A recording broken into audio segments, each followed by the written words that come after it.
Hey guys, this is Torn, and today we're going to be talking about the Lost Caverns of Ixalan pre-release. I am incredibly excited. This is going to be the first pre-release since, I've started doing YouTube content and stuff. It's pre-release tomorrow here in Australia, which is incredibly exciting. I'm pretty hyped, but I wanted to kind of give you guys a little lowdown on, Lost Caverns of Ixalan. A bit about the different archetypes that you're going to be able to get from your pre-release bundle and stuff to compete in the pre-release event, and just a couple little hints in there. So first I wanted to kind of cover the new mechanics. So first up, we've got caves. They're going to be similar to like gates and those kinds of things, a new kind of land type. They're going to be relevant to some of the new cards, like the Gantuan Leech here, as you can see, costs one less for each cave you control or cave in your graveyard. The Scampering Surveyor here going to allow you to search for a cave, but they're basically just really good lands, doing different things and across the kind of board there. We've got the craft mechanic. So with this, you're going to take the card, you're going to exile it, and another card or cards to kind of go alongside it, and then pay mana to be able to craft it, essentially upgrading it and transforming it over. So we've got the Master's Guide Mural over here. So when it comes into the battlefield, you're going to create a 4/4 white and blue golem artifact creature token. And then when you craft it, so you're going to pay 4, 2 white, 1 blue. You're going to exile it, exile another artifact you control or an artifact card from your graveyard, and then return it transformed. And that's going to create the Master's Manufactory here, which is going to pump out white and blue golems constantly. Or the Throne of the Grim Captain here, where you're going to get rid of a dinosaur, merfolk, pirate, and vampire. And again, you can exile things from your graveyard too to be able to do it. And then you get the Grim Captain. So they're all artifacts. Some of them transform into creatures, as you can see here with the Grim Captain, but they are all artifacts on the primary side. Sometimes you need to exile creatures, like, as I said, with the Grim Captain, but most of the time it's artifacts to kind of go alongside them. And because you craft it as an artifact and like on the other side it's an artifact, it's pretty susceptible to removal. So I do think that the craft is good, but I think that it's just very kind of, you kind of go through here with the Master's Guide Mural, you spend a lot to be able to upgrade it over to the the Manufactory, and it's going to have a good effect, but, someone can just remove it. While it's really strong, it's just going to be very susceptible to removal. So I don't know, maybe they're going to be good. Maybe we'll see some really good stuff with them. Like the Grim Captain here is hexproof once he's flipped over, but you can just remove him before he flips over unless you craft him like on the turn that you play it or something. So we've got Descend. So cards will do extra if you have X or more permanents in your graveyard. Usually it's 4 or 8. They're definitely going to be good with milling or aristocrat decks. So you can see here like the Basking Capybara, that's going to get +3/+0 as long as there's 4 or more permanents in your graveyard. The Akawali, the Seething Tower here, has additional stuff for both 4 and 8. So if you've got 4, then you're going to get the +2/+2 and have trample. But then if you've got 8, he's also going to have an extra +2/+2 and can't be blocked by more than one creature. So basically, kind of like reverse menace. So he's going to be, a +4/+4 with trample and can't be blocked by more than one creature. Then you've got Descended, which is kind of, they go alongside each other. Descended means you put a permanent card into your graveyard. So not like a token go over there or anything like that. It has to be a card that actually ends up in your graveyard. Refer to the previous statement. Looks like it's going to be good in like aristocrat or milling decks. Either of those two could be good. So stuff like this Charter Volcano gets a +1/+1 if you've descended this turn. Or the Blood Rage Myconoid making a 1/1 fungus if you've descended that can't block. We've got Discover. So this is very similar to Cascade. You exile cards from the top of your deck until you find a card with CMC equal or less than 4. So let's say, for example, this Caparocti Sunborn, you're going to do it until you find a card with CMC 3 or less.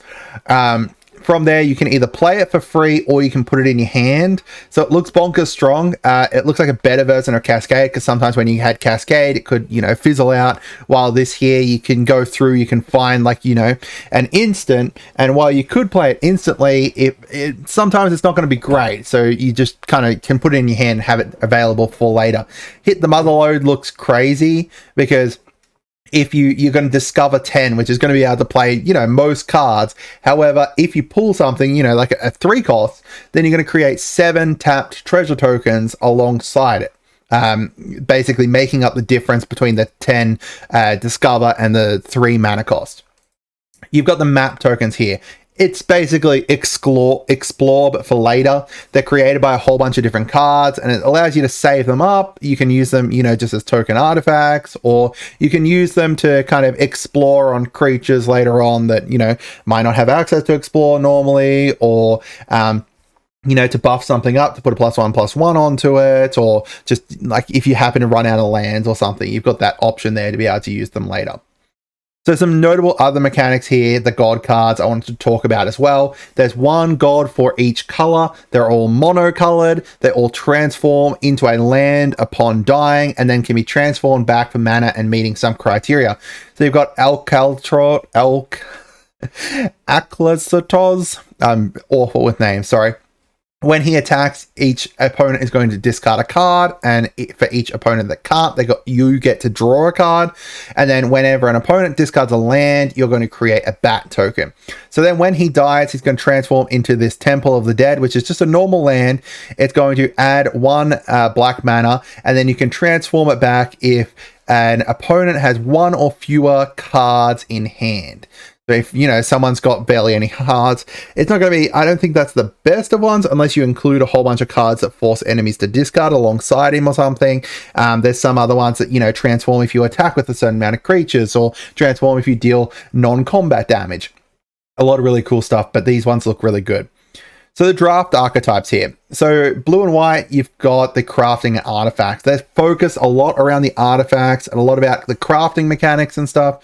So you'll be able to kind of put out some artifacts here. So you've got like Akalpakal here at the beginning of each player's end step. If an artifact entered the battlefield under your control this turn, you can look at the top 2 cards of your library. You can put 1 of them into your hand and 1 of them into your graveyard. So that's if you've got, you know, artifact stuff. You've got the braided net here, which is going to make it so that you're able to remove a net counter from it, tap another target non-land permanent, forcing, you know, and like being able to tap enemies, which is really nice. And it also can't have activated abilities activated as long as it's tapped. And then you've got like the Clayfire bricks here, and you can see both of these 2 are crafting as well. Clayfire bricks allowing you to search for a plains. Really nice, some really cool stuff with being able to craft and be able to have a whole bunch of artifacts out.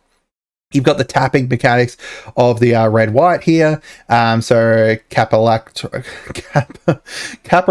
Sunborn here. You're going to tap 2 untapped artifacts or creatures that you control, and if you do that, then you can discover 3. You got the Attentive Scribe here, which is whenever he gets tapped, you're going to be able to scry. So you can use this to be able to tap this to be able to scry, and then from there, once that's scrying, then you can see, you know, oh no, my Caparocti Sunborn is going to get something awful. I'm going to put it at the bottom of a deck. Then you got like the Guardian of the Great Door here, to allows you to tap other things as well. You've got green-white here, which is around buffing and aggro up. So being able to chuck a whole bunch of buffing stuff up. You've got a lot of +1/+1s in there. Being able to use the sorceries and instants to be able to buff up your characters, your creatures to be able to attack in a turn. The vampires and sacrificing of white-black. So you've got the Abyssal Gorestalker here, Gorestalker, making other people be able to sacrifice creatures whenever he enters into the battle. Sorry, each player. So you need to sacrifice stuff as well. You got Bartolome. Whenever you sacrifice a creature or artifact from him, then you're going to be able to get a +1/+1 counter onto him. So you can go through, sacrifice a whole bunch of stuff with him. He's going to be a very interesting deck. I'm looking forward to building him. Or the Glorifier of the Suffering here. Whenever he enters the battlefield, you may sacrifice another creature or artifact. When you do, put a +1/+1 counter on each of up to 2 target creatures. You've got the black-red here around descending, so the brass tunnel grinder about, you know, if you descend, then you put a ball counter onto it. You've got the canonized in blood here, If you've descended, put a +1/+1 counter on a target creature you control, or you've got like the Enterprising Scallywag here. Whenever you descend, you can put a if you've descended this turn, put a treasure token onto the bit field. Self-mill from black blue there, so you can mill 2 cards, then return up to 2 creature cards from your graveyard to your hand. You got the inverted iceberg here for getting you to mill cards, and then you can draw a card as well, and then you can also convert it as well, craft it as well. And then you got the confounding riddle here, which is look at the top 4 cards, put one of them into your hand, and then the rest into your graveyard. So like a mill, but you get to choose to keep one, which is nice. You've got the descend from the black and green. So this is basically a whole bunch of stuff around, do you have permanents in your graveyard? So like a Akawali and Basking Capybara, we talked about them before. The Echo of Dusk here, as long as you've got 4 or more permanents in your graveyard, gets a +1/+1 and a lifelink. The dinosaurs of red-green, I'm not even going to really focus on them. They've got a lot of dinosaurs in those 2 colors. Grab them if you want to go after dinosaurs. You've got the Merfolk and Explore. Again, a whole bunch of stuff around Merfolk and about exploring between the blue and green. I mean, it makes sense given the fact that that's what their deck is about. But yeah, just so that way, you know, even like the boosters and stuff, you've got that. Then you've got the pirates and artifacts between red and blue. So blue has a lot of different artifact stuff, which is nice and interesting. So red and blue, you've got pirates, you've got, you know, the dowsing device here. Whenever it or another artifact enters the battlefield, up to 1 target creature you control gets +1/+0. And then you can transform it if you control 4 or more artifacts. And then the Goblin Tomb Raider here, getting +1 and haste as long as you've got an artifact. So a couple tips here. Grab a bunch of removals.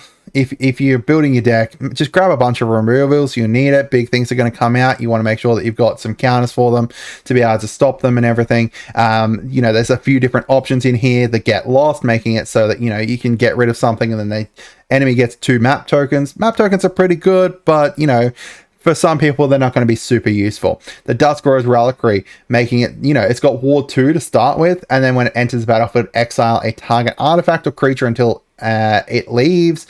You've got the Molten Collapse here, destroying an target creature or planeswalker. If you've descended, then you can do both as well. Destroy a target creature or planeswalker, or you can destroy a target creature, non-creature, non-land permanent with mana value 1 or less. So, you know, being able to get rid of those annoying artifact tokens or something. Unstable Glyph Bridge, making it so that you choose a 2 power or less for each player and then destroy everything else except for that. Some really nice stuff in there. And also make sure you got room for decent mana in there, like 17 mono color is what I'm suggesting. 9 of each if you've got 2 color, and then 8 of each if you've got 3 color. That should roughly, you know, run you up. Maybe, you know, you could potentially get away with 7 each here for 3 color, but, you know, that's kind of your options. And just make sure you have fun. There's a lot of really cool stuff. I'm really excited for it. Let me know down in the comments what deck you're potentially looking at building at pre-release. You kind of got to play it by ear depending on what you get in the packs and stuff like that. But there's some really cool stuff in there we can check out. And which are the new mechanics you like from the set too. Have a great day and goodbye.